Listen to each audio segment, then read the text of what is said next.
강력한 한파 속에 난방비 급증으로 취약계층 부담이 커지자 정부가 에너지 비용 지원을 한시적으로 지금보다 2배 늘리기로 했습니다.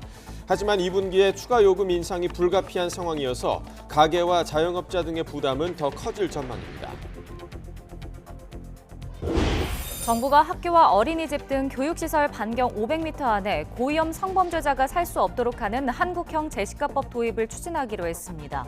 다만 거주 이전의 자유가 과도하게 침해되지 않도록 대상은 13살 미만을 대상으로 한 성범죄자 등 고위험군으로 한정하기로 했습니다. 여성가족부가 폭력을 쓰지 않더라도 동의 없는 성관계를 했다면 성폭행으로 간주해 처벌하도록 법 개정을 추진한다고 발표했다가 논란이 일었습니다. 정치권은 물론 정부 내부에서도 이딴 반발이 나오자 9시간 만에 그런 계획이 없다고 기존의 입장을 철회했습니다. 지난해 4분기 미국 경제 성장률이 2.9%를 기록해 시장 예상치를 소폭 상회한 것으로 나타났습니다. 경기 침체 우려로 미국 기업의 정리해고가 잇따르고 있지만 지난주 신규 실업수당 청구는 18만 6천 건으로 지난해 4월 이후 가장 낮은 것으로 집계됐습니다. 계속된 가뭄으로 농업용수 확보에 비상이 걸렸습니다. 바닥을 드러낸 저수지를 채우기 위해 수십 킬로미터 떨어져 있는 강물까지 끌어오는 등 안간힘을 쓰고 있습니다. 현장 취재했습니다. 잠시 주춤했던 한파가 다시 찾아오면서 오늘 아침 서울 기온이 영하 9도, 내일은 영하 12도까지 떨어지겠습니다. 서해안과 제주도 산간 지역에는 최고 10cm의 눈이 내릴 것으로 보입니다. 시청자 여러분 안녕하십니까? 1월 27일 금요일 굿모닝 YTN 2부 시작합니다. 올겨울 난방비 급등이 현실화하면서 정부를 향한 아우성이 커지자 대통령실이 긴급 브리핑을 열고 취약계층 지원 방안을 발표했습니다. 에너지 바우처 지원금과 가스요금 할인폭을 2배 확대하기로 했습니다. 박소정 기자가 보도합니다. 대통령실에서 예정에 없던 난방비 관련 긴급 브리핑에 나섰습니다. 겨울 취약계층 난방비 지원 확대를 위해 에너지 바우처 지원 확대와 가스공사의 가스요금 할인을 대폭 확대하기로 하였습니다. 구체적으로 기초생활수급 가구 등 117만여 가구에 에너지 바우처 지원금을 15만 2천 원에서 30만 4천 원으로 올리고 사회적 배려 대상 160만 가구에는 가스요금 할인폭을 2배로 늘려 최대 7만 2천 원까지 확대한다는 내용입니다. 기간은 올 겨울에 하나는데 바우처는 오는 4월까지, 가스요금 할인은 3월까지입니다. 대통령실은 난방비 급등 원인을 국내 정치와 해외 시장 동향에서 찾았습니다. 지난 몇 년 동안 인상 요인이 있었음에도 요금 인상을 억제하였고 또한 21년 하반기부터 국제 천연가스 가격이 21년 1분기 대비 최대 10배 이상 급등한 데 기인하고 있습니다. 국민 부담을 최소화하는 데 방점을 찍겠다면서도 가격 현실화가 불가피하다고 설명했습니다. 산업부에서 난방비 대책 보도자료를 내자마자 진행된 브리핑. 그것도 주무부처가 아닌 대통령실이 발표한 건 난방비 폭등으로 아우성이 커지자 급하게 수습에 나선 것으로 해석됩니다. 대통령실 관계자는 YTN에 민심을 이길 수는 없지 않느냐며 가스요금 할인은 결국에는 국민 전체가 나눠서 부담하게 된다고 설명했습니다. 추가 요금 인상 가능성은 열어놓은 채 취약계층만을 위한 지원 대책을 발표하면서 가스비의 논란 민심을 다독일 수 있을지는 미지수입니다. YTN 박소정입니다. 추경호 부총리 겸 기획재정부 장관은 2분기 가스요금 인상안 발표를 앞두고 국민 부담을 고려하겠다고 밝혔습니다. 추 부총리는 기자들과 만나 국제시장에서 천연가스 가격이 굉장히 높고 에너지 공기업 적자도 누적돼 있다면서도 국민 부담을 봐가면서 적정 시점에 적정 수준의 요금 조정 문제를 검토하겠다고 말했습니다. 추 부총리는 다만 야당 등 일각에서 제기되는 횡재세 도입 주장에 대해 전혀 동의할 수 없고 도입 방안을 검토하고 있지 않다고 일축했습니다. 추 부총리는 특정 기업이 특정 시기에 이익이 난다고 해서 횡재세 형태로 접근해 세금을 물리는 건 바람직하지 않다며 기업의 수익이 나면 법으로 정한 법인세를 통해 세금을 걷는 게 건강한 형태라고 말했습니다. 정부가 2분기 가스요금 인상안은 가스공사의 재무 상태와 국내외 경제 상황 등을 고려해 오는 3월 결정할 계획이라고 밝혔습니다. 박일준 산업통상자원부 2차관은 기자들과 만나 가스공사의 미수금을 차기 정부가 출범하기 전인 2026년까지 해결하려면 가스요금을 올려야 한다며 이같이 말했습니다. 박 차관은 이어 실질적으로 가스요금이 1년 전과 비교해 1.5배 올랐는데 지난해 12월 가스 사용량은 11월보다 2배 늘었다며 난방비 급등의 이유를 설명했습니다. 네, 이처럼 최강 한파 속 난방비 대란으로 민심도 얼어붙자 정치권도 책임 공방을 벌이며 제각각 지원 대책을 내놓았습니다. 더불어민주당은 7조 2천억 원 규모 에너지 고물가 지원금을 제안했고 국민의힘은 난방비 폭탄은 전 정부의 포퓰리즘 정책 탓이라면서도 수습책 마련에 고심하고 있습니다. 보도에 손효정 기자입니다. 연일 치솟는 난방비에 윤석열 정부 책임론을 내세우던 민주당은 당 소속 지자체장 등과 긴급회의를 열고 7.2조 규모 에너지 고물가 지원금을 지급하자고 제안했습니다. 이재명 대표가 정부에 건의한 5조 원 규모 핀셋 물가 지원금을 확대하자는 건데 에너지 기업들의 과도한 이익에 이른바 횡재세를 부과해 재원을 마련하겠다고 설명했습니다. 현 정부에서 이에 대한 대책을 충분히 마련하지 못했을 뿐만 아니라 스스로의 책임이 아니라 남 탓을 하는 좋지 않은 상황에 처해 있습니다. 윤석열 정부가 발표한 에너지 바우처 2배 인상 대책도 저소득층이 대상이라 서민과 중산층의 고통을 덜기엔 부족하다고 평가했습니다. 지금 난방비나 전기료 폭탄을 맞는 분들은 서민층이나 중산층도 굉장히 그 피해가 크기 때문에 보편적 차원의 지원이 필요하다. 문재인 정부 출신 인사들로 구성된 정책포럼 사의제도, 난방비 급등은 윤석열 정부의 정책 결정이라며 근거 없는 책임 떠넘기기를 멈추라고 비판했습니다. 이에 국민의힘은 난방비 폭등은 전임 정부의 에너지 포퓰리즘 정책 탓이라고 거듭 강조했습니다. 문재인 정부 5년 동안 에너지 가격 폭등 대책을 마련하지도 공공요금도 인상하지 않고 방치하다가 이제와 과도한 정치 공세를 펴는 건 떳떳하지 못하다고 맞섰습니다. 결국 문재인 정권의 에너지 포퓰리즘의 그 폭탄을 지금 정부와 서민들이 다 그대로 뒤집어 쓰고 있는 그런 셈입니다. 민주당이 제시한 난방비 대책도 대책 없는 돈 풀기로 깎아내리며 이재명 대표의 사법 리스크를 희석하려는 방탄용이라고 맹비난했습니다. 이재명 대표는 재정 방탄조끼까지 입고 검찰의 부정 비리 수사를 빠져나가려 하고 있습니다. 민생을 볼모 삼아 정치적 피난처를 마련하겠다는 정부의 요구한 대로 에너지 바우처 지원 확대가 결정됐지만 여당은 설 연휴 직후 난방비 급등으로 민심이 악화할까 우려하고 있습니다. 계속되는 한파에 당분간 난방비 부담이 가중될 것으로 예측되는 가운데 정부 여당도 추가 대책 마련에 고심할 것으로 보입니다. YTN 손효정입니다. 한동훈 법무부 장관이 대통령 업무보고에서 고위험 성범죄자의 주거지를 제한하는 이른바 한국형 재식하법 도입을 올해 핵심 과제로 언급했습니다. 그동안 강한 의지를 보였던 이민청 설립도 올 상반기에 추진될 수 있도록 하겠다고 밝혔습니다. 김다연 기자입니다. 한동훈 법무부 장관이 윤석열 대통령에게 보고한 올해 핵심 과제는 크게 5가지입니다. 업무 보고에선 한국형 재식하법이 구체적 윤곽을 드러냈습니다. 법무부는 고위험 성범죄자의 경우 출소 이후 학교나 어린이집, 유치원으로부터 500m 이내에는 살지 못하도록 하는 방안을 추진하기로 했습니다. 다만 거주 이전의 자유와 인구 밀집도를 고려해 대상은 13살 미만을 대상으로 한 성범죄자 등 고위험군으로 한정하고 구체적 범위는 법원에서 결정하도록 내용을 다듬은 뒤 오는 5월까지는 국회에 법안을 제출할 계획입니다.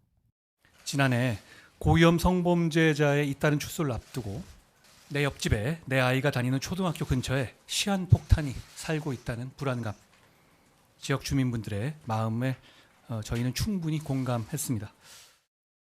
법무부는 또 마약 청정국 지위 회복을 추진 과제로 삼았습니다. 3월 안에는 서울과 인천, 부산, 광주 등 전국 4대 권역을 중심으로 마약범죄 특별수사와 다크웹 전담 수사팀이 출범할 전망입니다. 법무부는 마약 제조와 유통 범죄에 대한 검찰의 직접 수사가 가능해지면서 성과가 나타나고 있다고 설명했습니다. 보고엔 전화금융사기나 디지털 성범죄 같은 민생 침해 범죄에 대한 대응 방안도 담겼습니다. 특히 최근 들어 피해가 늘고 있는 전세 사기의 경우 앞서 입법 예고된 대로 집주인의 체납 정보 공개 의무를 강화하고 임차권 등기 절차를 간소화하는 내용의 법 개정이 추진될 예정입니다. 그동안 부처별로 흩어져 있던 외국인 정책을 통합 관리하기 위한 관제탑 신설도 속도가 날 거로 보입니다. 법무부는 올 상반기 이른바 출입국 이민관리청이 설치되면 예산 낭비 예방과 함께 신속한 정책 결정이 이뤄질 거로 기대하고 있습니다. 여기에 현재 41만 명에 달하는 불법 체류 외국인을 5년 안에 절반 수준으로 줄이기 위한 체류 질서 확립도 과제로 내걸었습니다. 반법치 행위에 대한 강력 대응 의지도 보고 내용에 담겼습니다. 법무부는 사건 처리 기준을 강화해 국가 경제와 국민 불편을 볼모로 한 불법 집단 행동이나 공사 방해 같은 조폭식 행위에 대해선 엄정 대응하겠다고 밝혔습니다. 65년 만에 민법도 전면 손보기로 했습니다. 민법이 개정되면 개인을 특정할 수 있는 이름이나 얼굴, 목소리를 상업적으로 이용할 수 있는 권리인 이른바 퍼블리시티권이 명문화될 전망입니다. 법무부는 또 검경 수사권 조정 이후 생긴 경찰의 보안 수사 사건 처리 지연 문제를 해결하기 위해 수사 준칙 정비에 대한 협의도 이어나가기로 했습니다. YTN 김다연입니다. 여성가족부가 폭력을 쓰지 않더라도 동의 없는 성관계를 했다면 성폭행으로 간주해 처벌하도록 법 개정을 추진한다고 발표했다가 논란이 일었습니다. 정치권은 물론이고 정부 내부에서도 이딴 반발이 나오자 9시간 만에 그런 계획이 없다고 기존 입장을 철회했습니다. 김평정 기자입니다. 양성평등 기본법에 따라 정부는 5년 단위로 양성평등 기본 계획을 수립해야 합니다. 여성가족부는 올해부터 오는 2027년까지 추진할 3차 양성평등 기본 계획을 발표하며 형법상 강간죄의 구성 요건을 폭행 협박에서 동의 여부로 개정하는 것을 검토하겠다고 밝혔습니다. 폭행과 협박이 없어도 동의 없는 성관계라면 성폭행으로 처벌할 수 있게 한다는 것입니다. 여가부는 법 개정 과정에 법무부와 협력하겠다고 설명했는데 정작 법무부는 브리핑 당시 이와 관련한 언급을 하지 않았습니다. 정부 차원의 법 개정안은 언제 제출될 예정인지 답변 부탁드립니다. 네, 법무부 담당 과장이 설명하도록 하겠습니다. 정정하겠습니다. 여성정치국장이 설명하도록 하겠습니다. 강간 구성 요건에서 폭행 협박 그리고 동의 여부로 개정한 것. 브리핑 이후 법무부는 별도 입장 발표를 통해 이른바 비동의 간음죄 신설 논의는 성폭력 범죄 처벌법 체계 전체에 대한 충분한 논의를 거쳐야 한다며 여가부의 반대 취지에 신중 검토 의견을 제시했다고 밝혔습니다. 반발은 정치권으로도 확산해 권성동 국민의힘 의원은 페이스북에 이 법이 도입되면 상대방의 의사에 따라 무고당할 가능성이 있다며 논란을 자초한 여가부는 폐지의 명분을 스스로 증명했다고 썼습니다. 논란이 커지자 여가부는 브리핑 9시간 만에 비동의 간음죄 개정 계획이 없다고 입장을 뒤집었습니다. 그러면서 해당 과제는 지난 2015년 1차 양성평등 기본계획부터 논의되어 온 것으로 이번 정부에서 새롭게 검토되거나 추진되는 과제가 아니라고 해명했습니다. 동의 여부로 성폭행을 판단하자는 논의는 2018년 안희정 전 충남지사 사건을 계기로 활발히 진행됐지만 법 개정에는 이르지 못했습니다. 아직도 사회적 공감대가 제대로 이뤄지지 않은 사안을 정부 부처 간 조율도 제대로 하지 않고 발표해 혼란은 물론 갈등까지 부추겼다는 비판을 피하기 어려워 보입니다. YTN 김평정입니다. 수시로 대마를 피우거나 판매한 재벌가 3세와 유학생 또 연예인 등이 무더기로 검찰에 적발됐습니다. 이들 가운데 일부는 미성년 자녀가 있는 집에서 대마를 재배하거나 심지어 임신 중인 아내와 함께 태교 여행을 다니며 대마를 피우기도 했습니다. 임성호 기자입니다. 제주도의 한 감귤밭에 검찰 수사관들이 들이닥칩니다. 성인 가슴팍까지 올 정도로 큰 대마나무가 감귤나무 사이 곳곳에서 자라고 있습니다. 3인조 그룹 멤버인 미국 국적 가수 안모 씨가 키우던 대마입니다. 안 씨는 미성년 자녀가 함께 지내는 집안에서 버젓이 대마를 피우고 아예 재배 장비까지 갖춰놨습니다. 주차장에 세워진 차량에 한 남성이 탔다가 내립니다. 남양유업 창업주 손자인 홍모 씨로 차 안에서 대마를 거래하고 나오는 모습이 CCTV에 고스란히 잡혔습니다. 이렇게 대마를 흡연하거나 유통한 재벌가 3세들과 유학생, 연예인 등 20명이 검찰에 적발됐습니다. 이들 중엔 홍 씨로부터 대마를 사들인 범효성가 3세 조모 씨와 금융지주사 일가 임모 씨, 또 전직 경찰청장의 아들 등도 있었습니다. 특히 한 중견 건설업체 회장 아들은 임신 중인 아내와 함께 해외로 태교 여행을 갔다가 현지에서 대마를 피운 사실이 드러나기도 했습니다. 검찰은 앞서 지난해 경찰이 송치한 대마 알선책 김모 씨에 대한 보안 수사에 나서 메시지와 송금 명세, 우편물 등을 추적한 끝에 김 씨의 알선으로 대마를 유통하거나 흡연한 이들을 줄줄이 적발했습니다. 검찰 조사 결과 이들 대부분은 해외 유학 시절 대마를 접한 뒤 귀국 후에도 끊지 못하고 상습적으로 흡연해온 것으로 파악됐습니다. 일부 재벌, 중견기업 2, 3세, 전 고위공직자 자녀, 사업가, 유학생, 연예계 종사자 등 사이에 자신들만의 공급선을 두고 은밀히 대마를 유통, 흡연해온 범행의 전모를 밝혀 구속수사 등으로 엄단하였습니다. 검찰은 이들 가운데 홍 씨 등 17명을 기소하고 해외로 도주한 한일합섬 창업주의 손자 김모 씨 등 3명은 지명수배했습니다. YTN 임성호입니다.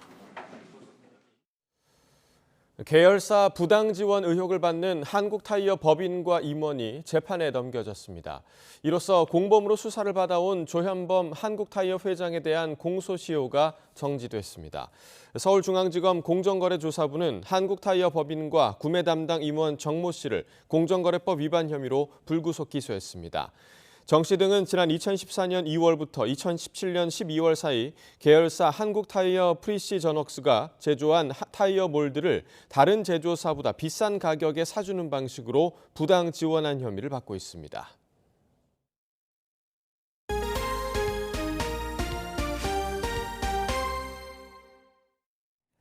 미국 상무부가 지난해 4분기 국내 총생산 GDP 증가율이 연율 2.9%로 집계됐다고 밝혔습니다.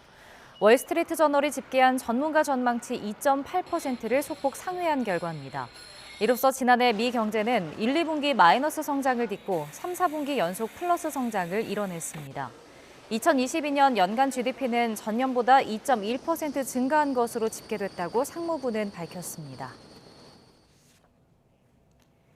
경기 침체 우려로 미국 기업들의 정리해고가 잇따르고 있지만 고용시장은 여전히 수요가 공급을 초과하는 것으로 나타났습니다. 미국 노동부가 발표한 지난주 신규 실업수당 청구 건수는 전주보다 6천 건 감소한 18만 6천 건으로 지난해 4월 이후 가장 낮은 수치를 기록했습니다. 월스트리트 저널이 집계한 전문가 전망치는 1만 5천 건 증가할 것으로 내다봤지만 실제로는 반대 방향으로 움직인 것으로 고용시장은 여전히 탄탄한 것으로 나타났습니다. 합동참모본부가 한 달 전 북한 무인기가 우리 영공을 침범했을 때 전비태세 검열 중간 결과를 국회에 보고했습니다. 당시 1군단이 표적을 처음 탐지했지만 긴급 상황이 아니라고 판단하면서 공군작전사령부와 수도방위사령부가 따로따로 대응을 한 것으로 나타났습니다. 보도에 조수연 기자입니다. 육군 1군단이 북한 무인기를 포착한 것은 지난달 26일 오전 10시 19분쯤.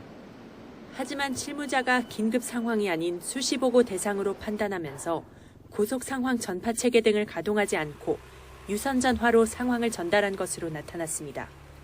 이 때문에 지상작전사령부는 1시간 가까이 지난 오전 11시 11분에야 이 사실을 알았고 공군작전사령부는 정오가 돼서야 무인기 대응 대비태세인 두루미를 발령했습니다.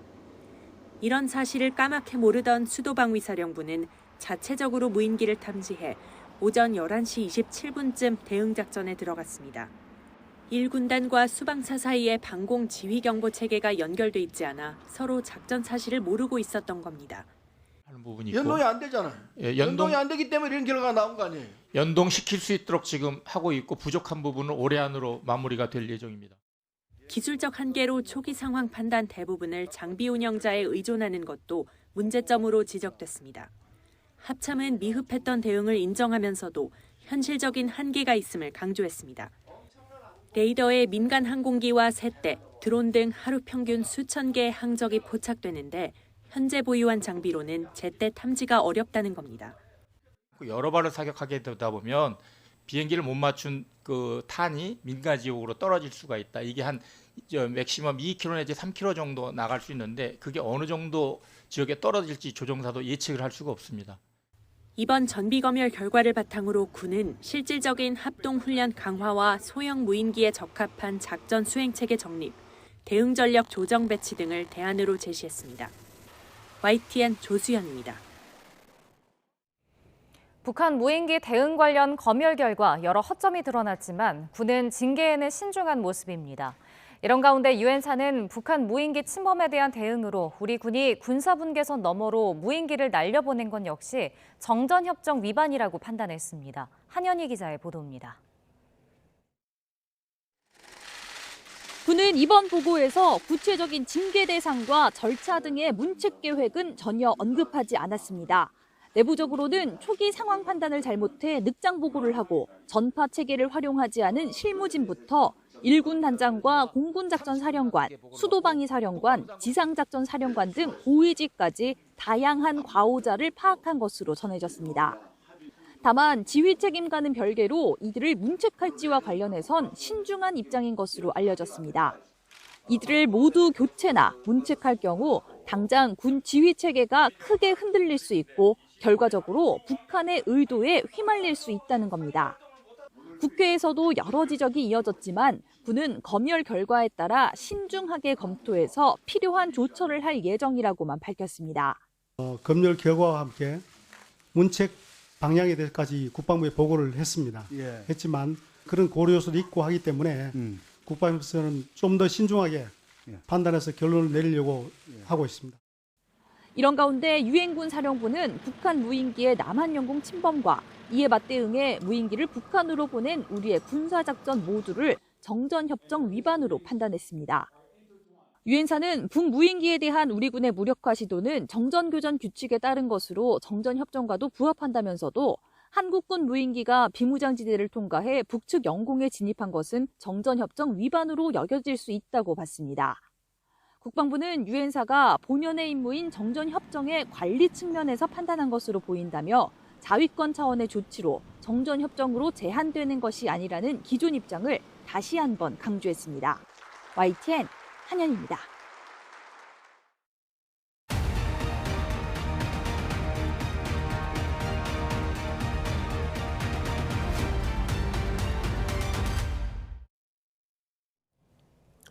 네, 계속된 가뭄으로 호남 지역의 농업용수 확보에 비상이 걸렸습니다. 바닥을 드러낸 저수지를 채우기 위해 수십 킬로미터 떨어져 있는 강물까지 끌어오고 있습니다. 오선열 기자가 현장을 다녀왔습니다. 축구장 180개 면적 농경지에 용수를 공급하는 전남 영광 옥실 저수지입니다. 저수지 관로를 통해 폭포수처럼 물이 콸콸 쏟아집니다. 지난해부터 물 부족에 시달린 농민은 안도의 한숨을 내쉽니다.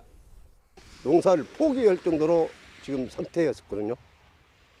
그래서 참 어떻게 됐든 영상물이 오게 돼서 올해 금년에는 풍년 농사를 지지 않냐. 전남 영광은 근처에 강이 없어 농업용수 확보도 쉽지 않은 상황. 농어촌 공사는 관수로를 이용해 영산강 물을 끌어오는 방법을 동원했습니다.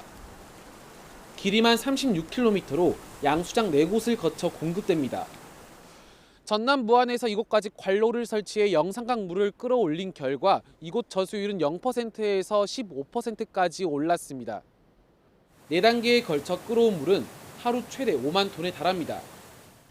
이 물 채우기가 완료되면 매년 물 부족으로 어려움을 겪고 있는 염산면, 이곳 염산면 일대 140헥타 농경지에 안정적인 용수 공급이 가능해질 것으로 기대합니다. 가뭄으로 힘든 시간을 보낸 농민들은 올해는 풍년을 맞이하길 바라고 있습니다. YTN 오선열입니다.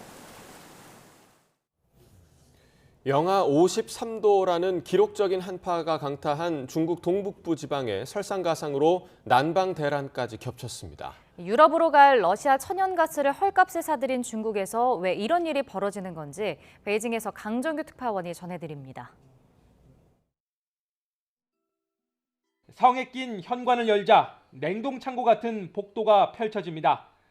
철제 난간에 물을 붓자마자 얼음 코팅이 되고 사비에 깬 달걀도 곧바로 하얗게 굳어버립니다. 영하 53도, 역대 최저 기온을 갈아치운 중국 최북단 모호 일대의 모습입니다. 免费啊，不收门票，就是一个小区的这个单元门铃，太有意思了。 기록적 한파가 강타한 중국 동북과 화북 지역, 설상가상으로 난방 대란까지 겪고 있습니다.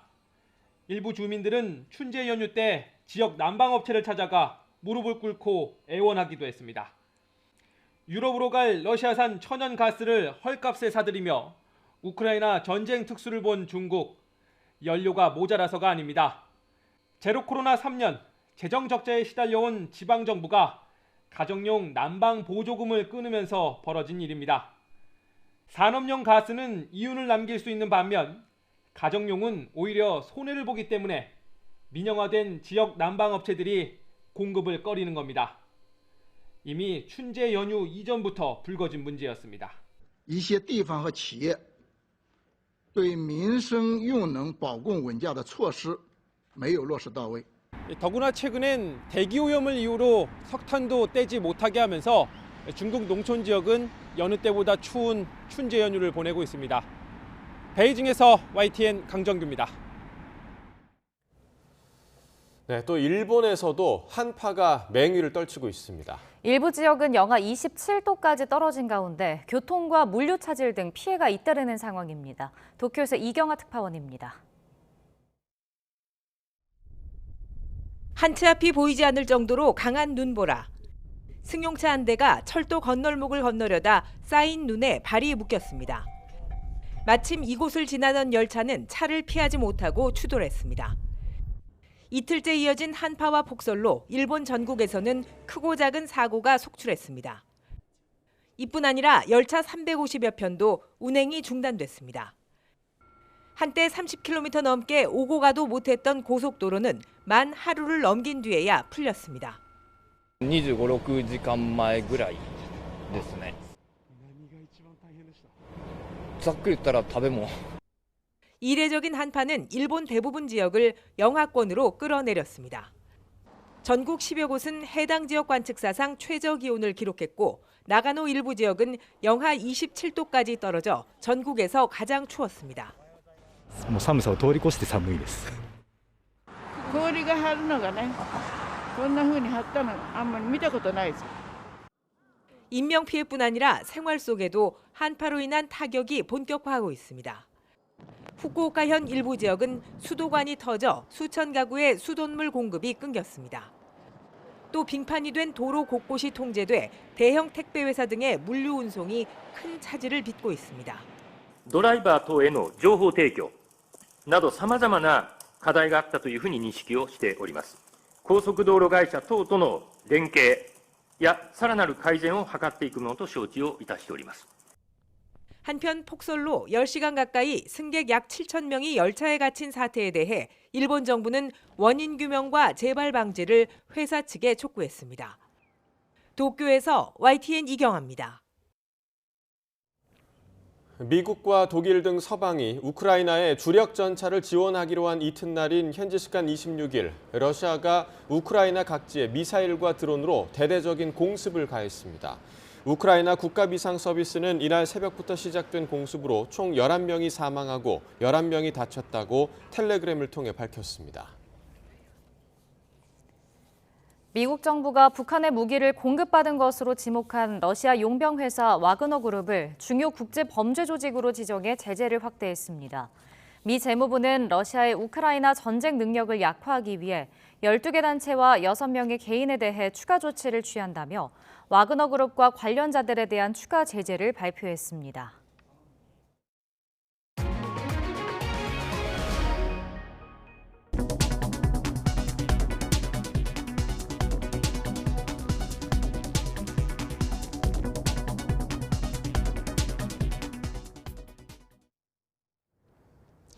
오늘부터는 옷차림 더욱 따뜻하게 하셔야겠습니다. 낮부터 한파의 기세가 더욱 강해지겠는데요. 현재 서울 기온은 영하 8.2도로 어제와 비슷하지만 낮에는 서울 기온이 예년보다 7도나 낮은 영하 5도 선까지 오른 데 그치겠습니다. 체감 온도는 종일 영하 11도 선에 머물 것으로 보여 공기가 무척 차갑겠는데요. 특히 내일은 서울 기온이 영하 12도까지 떨어지는 등 매서운 한파가 기승을 부리겠습니다. 이렇게 영하권 추위 속에 최근 내린 눈이 얼어붙어서 빙판길을 이루는 곳이 많겠습니다. 출근길 교통 안전에도 각별히 주의해 주시기 바랍니다. 현재 내륙은 대체로 맑은 날씨를 보이고 있지만 강원 동해안과 흑산도, 홍도, 울릉도, 독도, 또 제주 산간에는 대설주의보가 내려진 가운데 눈이 이어지고 있습니다. 오늘까지 호남 서부와 제주도에 최고 7cm, 많은 곳에는 10cm가 넘는 큰 눈이 더 내릴 전망입니다. 반면 눈이 내리지 않는 동쪽 지역은 대개 건조함이 나날이 심해지고 있습니다. 이들 지역에 계신 분들은 화재 예방에 각별히 신경 써주시기 바랍니다. 오늘 아침도 한파특보가 내려진 강원도 철원의 기온은 영하 14.7도까지 떨어지는 등 강추위가 이어지고 있습니다. 반면 광주와 대구는 영하 2.9도로 남부지방은 어제보다 5에서 10도가량 높게 출발하고 있습니다. 낮부터는 찬바람이 강해지면서 서울 낮 기온 영하 5도, 대전 영하 2도, 광주는 영하 1도로 어제보다 1에서 5도가량 낮아 춥겠습니다. 주말인 내일 강추위 속 서쪽 지방에는 또 한 차례 눈이 내리겠고요. 휴일 낮부터 추위가 점차 누그러질 전망입니다. 네, 오늘부터 서해안과 그리고 제주도에는 최대 순간 풍속 초속 20m 안팎의 강한 바람이 몰아치겠습니다. 시설물 관리와 안전사고에도 각별히 주의해 주시기 바랍니다. 지금까지 YTN 홍나실입니다.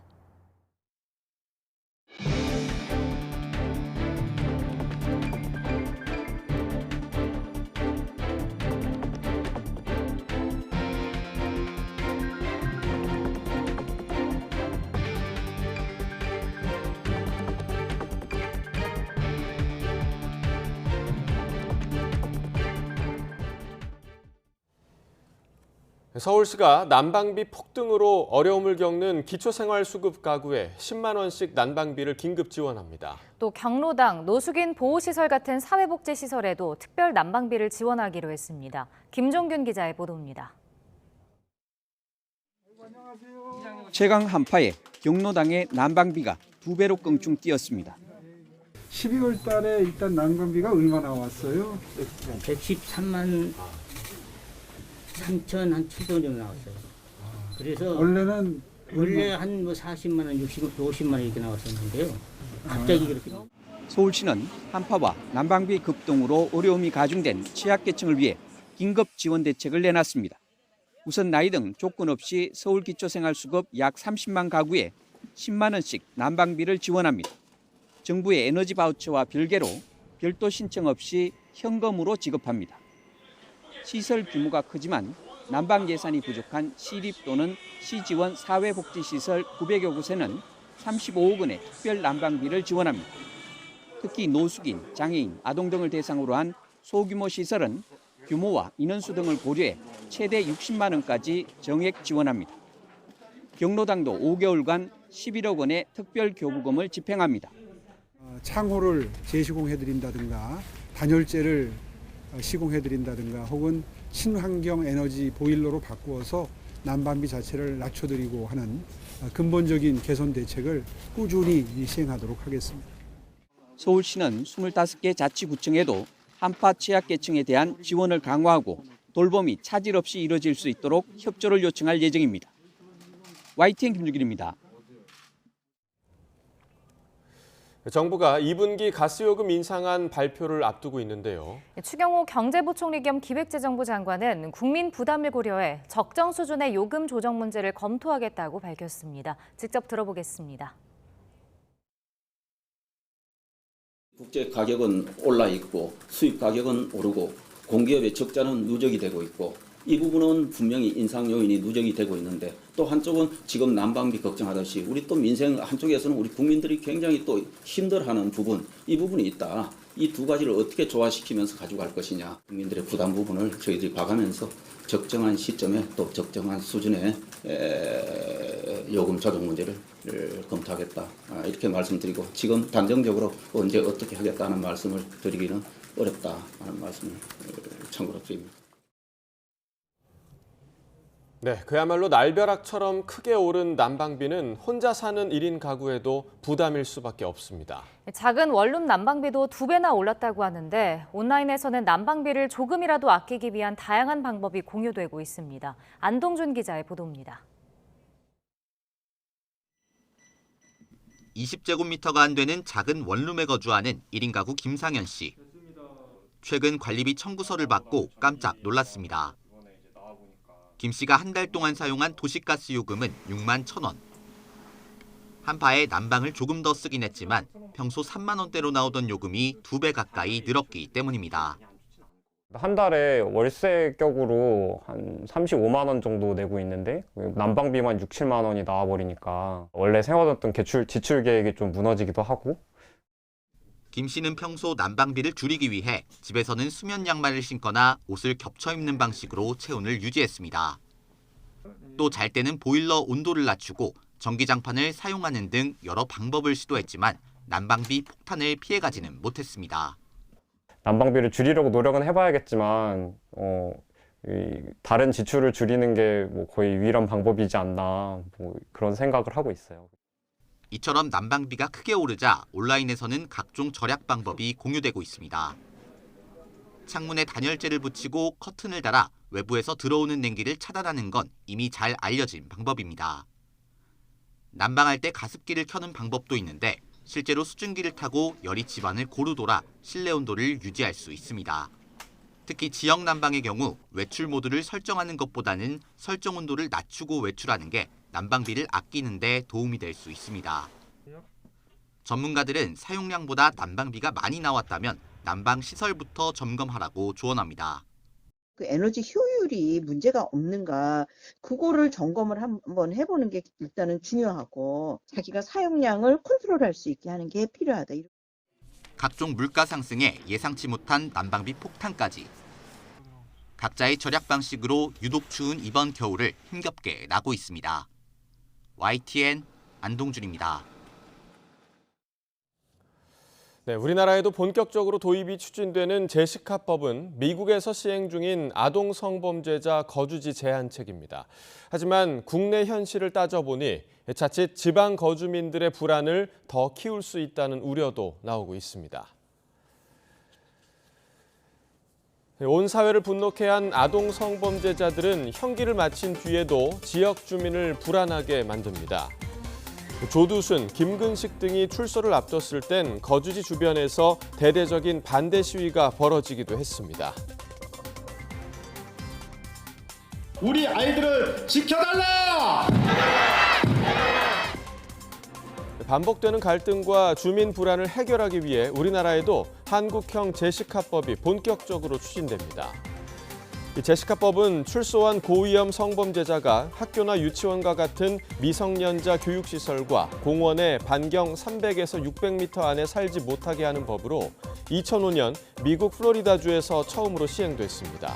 이 당시 벌어진 아동 성폭행 살인 사건의 피해자의 이름을 딴 이 법안은 현재 미국 50개 주 가운데 42개 주에서 시행되고 있습니다. 정부가 올해 상반기 중 도입을 추진하는 한국형 제시카법은 국내 현실에 맞게 거주 제한 반경을 500m 상한으로 정한다는 방침입니다. 미국은 굉장히 땅덩어리가 넓죠. 우리나라는 좁고 도시 밀집형으로 되어 있고요. 그런 상황을 감안해야 되는 게 분명하기 때문에 500m를 넘어서는 정도까지 된다면 거주 이전의 자유 문제에서 잘못하다가는 선 밖에 갈 데가 없는 상황이 될 수도 있기 때문에 문제는 이럴 경우 인구가 밀집한 서울 등 수도권은 아동 성범죄자가 출소한 뒤 거주 가능한 지역이 사실상 없다는 점입니다. 한국형 제시카법이 자칫 서울보호법이 될 수 있다는 우려가 제기되는 배경인데 법안 추진 과정에서도 적잖은 진통이 불가피할 것으로 보입니다. 윤석열 대통령이 어제 국민의힘 지도부와의 오찬에서 국정원의 대공수사권을 경찰로 이양하는 문제에 대한 여러 검토가 필요하다는데 의견을 같이 한 것으로 전해졌습니다. 또 새 지도부를 선출하는 3월 8일 국민의힘 전당대회에 참석할 뜻도 내비쳤는데요. 국민의힘 양금희 수석 대변인의 브리핑 내용을 들어보겠습니다. 대공수사권 내년에 이관되는 문제에 대해서 좀 대책이 필요하지 않겠느냐 이런 말씀을 드렸고, 대공수사는 국내에서만 일어나는 게 아니고 이번에 간첩단 사건에서 보시다시피 캄보디아나 해외에 나가서 북한과 접촉이 이루어지는 경우가 많습니다. 그러다 보니 해외 수사가 같이 이루어져야 되기 때문에 이 부분에 대해서 대공수사권 이양에 관한 여러 가지 검토가 필요하다라는데 의견을 같이 모았습니다. 3월 8일 날 전당대회 때 대통령께서 참석해 주시면 좋겠다라고 하는 요청을 드렸습니다. 그렇게 요청드렸을 때 대통령께서 하셨던 말씀은 우리 많은 당원들이 모이고 또 거기 전당대회라고 하는 좋은 축제이니까 가서 꼭 참석하시겠다라는. 통일부는 권영세 통일부 장관이 공직자윤리법에 따라 주식 백지 신탁 의무를 면제받았다고 밝혔습니다. 통일부는 권 장관이 장관에 취임할 당시 주식 백지 신탁 심사위원회로부터 보유 주식과 직무 사이에 관련이 없다는 결정을 받았다면서 이같이 해명했습니다. 앞서 경제정의실천시민연합은 어제 오전 기자회견에서 현 정부의 장 차관 주식 백지 신탁 의무 이행 실태를 공개하면서 권 장관 등 7명이 주식을 매각하거나 백지 신탁 신고를 하지 않았다고 설명했습니다. 공직자윤리법상 3천만 원 이상의 주식을 보유한 공직자는 소정의 기간 이내에 해당 주식을 매각하거나 백지 신탁해야 하는데, 보유 주식이 직무 관련성이 없으면 이 의무를 면제받을 수 있습니다. 경기 침체 우려 속에서도 미국 경제가 지난해 2% 넘는 성장률을 기록한 것으로 집계됐습니다. 바이든 대통령은 지난해 4분기 GDP 성적표에 크게 기뻐하며 한국 기업을 미국에 유치한 성과를 다시 한번 내세웠습니다. 워싱턴에서 권준기 특파원입니다. 지난해 1, 2분기 연속 마이너스 성장으로 기술적 경기 침체에 빠졌던 미국 경제가 반전에 성공했습니다. 3분기 3.2%에 이어 4분기 2.9% 성장률을 기록하며 앞선 1, 2분기 하락분을 모두 만회하고도 남았습니다. 2022 연간 GDP 성장률은 2.1%를 기록했습니다. 4분기 GDP 성장률 2.9%는 전문가 전망치를 웃도는 결과입니다. 미국 경제의 3분의 2 이상을 차지하는 개인 소비 지출이 2.1% 증가하며 GDP 성장을 이끌었습니다. 인플레이션이 여전한 가운데도 소비자들이 지갑을 열었다는 것으로 여전히 일자리가 넘쳐나는 노동시장 과열 현상의 영향으로 분석됩니다. 미국의 지난주 실업수당 청구 건수는 6천 건 줄어들며 지난해 4월 이후 가장 낮은 수치를 기록했습니다. 바이든 대통령은 한국을 비롯한 해외 기업들이 370조 원 투자 계획을 발표했다며 미국의 일자리 시장 미래는 밝다고 강조했습니다. South Korean company. They're investing billions of dollars. I said, why the United States to the CEO when I was in Korea? He said, because you're the single best workers in the world and you're the most reliable nation in the world. 그렇다고 올해 경제를 낙관할 수 있는 건 아닙니다. 인플레이션을 잡기 위한 연준의 가파른 금리 인상 영향으로 이자율에 민감한 건설과 주택 시장의 둔화가 이미 시작됐습니다. 가계 저축이 고갈되고 신용카드 빚이 쌓이고 있는 것도 소비 지출 전망을 어둡게 하고 있습니다. 이런 가운데 연준은 다음 주 0.25%포인트 금리 인상을 단행한 뒤 상반기에 추가 금리 인상을 이어갈 것으로 전망됩니다. 다만 지금 추세대로 물가가 잡히면서도 노동시장이 계속 견고하게 버틴다면 연준이 긴축을 완화하면서 경기 침체 없이 연착륙할 거란 관측도 나오고 있습니다. 워싱턴에서 YTN 권윤기입니다. 작업자 5명이 숨지거나 다친 경기 안성 물류창고 공사 현장 붕괴 사고와 관련해 경찰이 공사 관계자들에 대해 구속영장을 신청했습니다.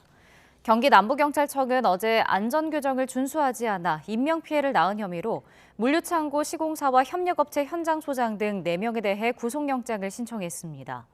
이들은 공사 기간을 지키기 위해 안전규정을 준수하지 않고 무리하게 공사를 진행하다가 작업자 5명을 숨지거나 다치게 한 혐의를 받습니다.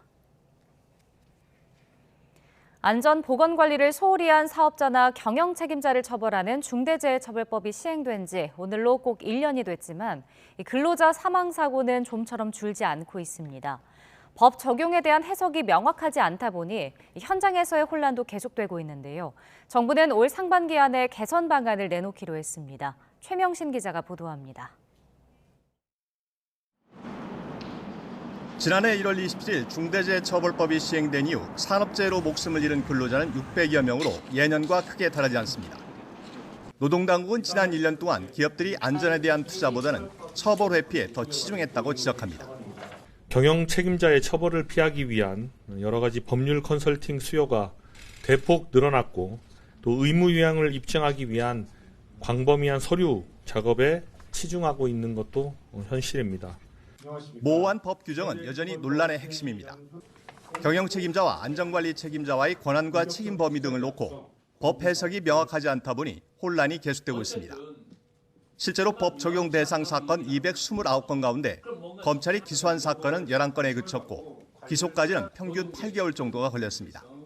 한 건의 사고를 수사하는데 근로금속관에 들어야 되는 품은 곱하기 2, 곱하기 3이 아니라 그보다 상당히 많은 로드가 걸릴 수 있는 부분이 있다는 거예요. 중대재해법을 바라보는 노사 간의 시선은 극명하게 갈립니다. 경영계는 처벌보다는 예방에 초점을 맞춘 법안 보완을 주장하는 데 반해 노동계는 엄정한 법 집행을 요구하고 있습니다.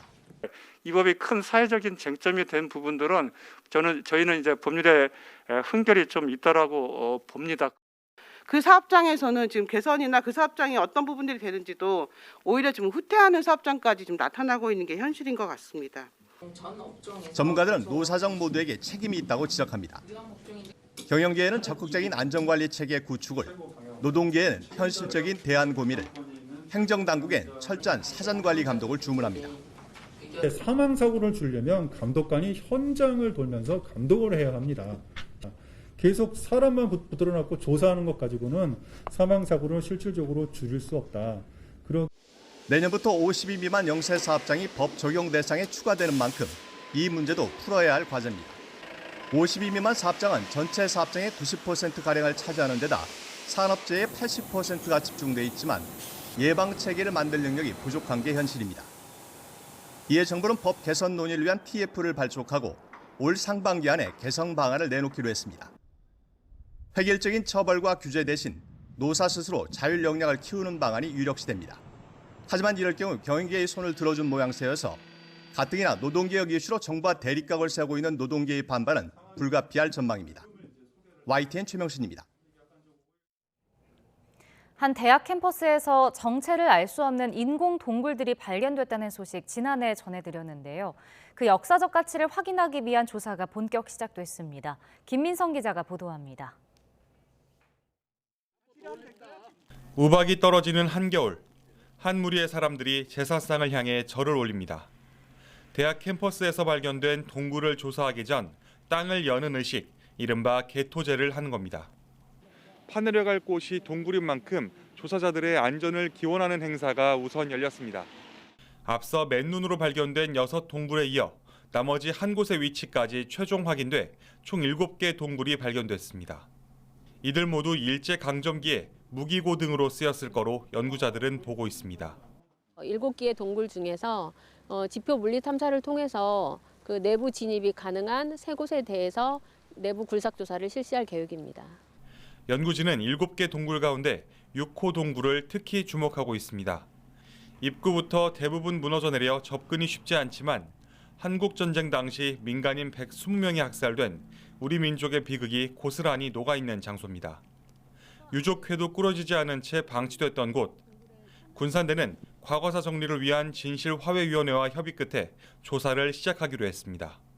공산군이 우리 양민을 학살한 그런 기록이 있습니다. 그래서 그런 그 양민 학살과 관련해서도 저희가 좀 조사를 할 수 있어서 그런 부분도 아픈 역사지만 저희가 또 그런 데도 의미를 찾을 수가 있을 것 같습니다. 군산대는 3D 스캔 등 내부 조사 결과를 기록화하는 한편 임시 개폐 시설을 설치해 연구를 이어갈 예정입니다. YTN 김민성입니다. 전북 전주의 주택에서 80대 여성이 숨진 채 발견돼 경찰이 수사에 나섰습니다. 전주 덕진경찰서는 어제 오후 어머니와 연락이 닿지 않는다는 숨진 A씨 큰아들의 신고를 접수했습니다. 발견 당시 A씨는 발이 테이프에 묶인 채 안방에 쓰러져 있었고 현장에는 같이 살던 작은 아들도 함께 있던 것으로 조사됐습니다. 경찰은 A씨 시신에서 근육이 굳는 사후강직이 나타난 점 등을 토대로 정확한 사망 시각을 확인하고 있습니다.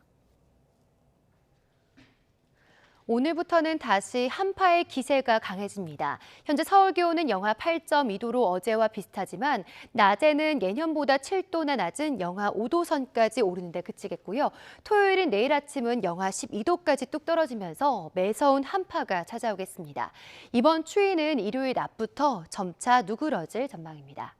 현재 내륙은 대체로 맑지만 제주 산간과 흑산도, 홍도, 울릉도, 독도에는 대설주의보가 내려진 가운데 계속해서 눈이 내리고 있습니다. 오늘까지 호남 서부와 제주도에는 최고 7cm, 많은 곳에는 10cm가 넘는 큰 눈이 더 예상되고요. 그 밖에 내륙은 맑은 날씨가 이어지겠지만 최근 내린 눈이 얼어붙어서 빙판을 이루는 곳이 많겠습니다. 출근길 미끄럼 사고에 주의해 주시기 바랍니다. 또한 서해안과 제주도는 오늘부터 바람이 무척 강하게 불겠고요. 동쪽 지역은 대기가 점점 더 메말라 가겠습니다. 오늘 아침 한파특보가 내려진 대관령의 기온이 영하 16.3도까지 떨어지는 등 강추위가 이어지고 있습니다. 반면 광주는 영하 3도, 대구는 영하 3.5도 등 남부지방은 어제보다 5에서 10도가량 높게 출발하고 있습니다. 낮부터는 찬바람이 강해지면서 서울 기온이 영하 5도, 대전은 영하 2도, 광주는 영하 1도 등으로 어제보다 1에서 5도가량 낮아 춥겠습니다. 주말인 내일은 강추위 속에 서쪽 지방에 또 한 차례 눈이 내릴 전망입니다. 날씨였습니다. 굿모닝 YTN 2부 마칩니다. 잠시 후 6시 50분 3부에서 뵙겠습니다.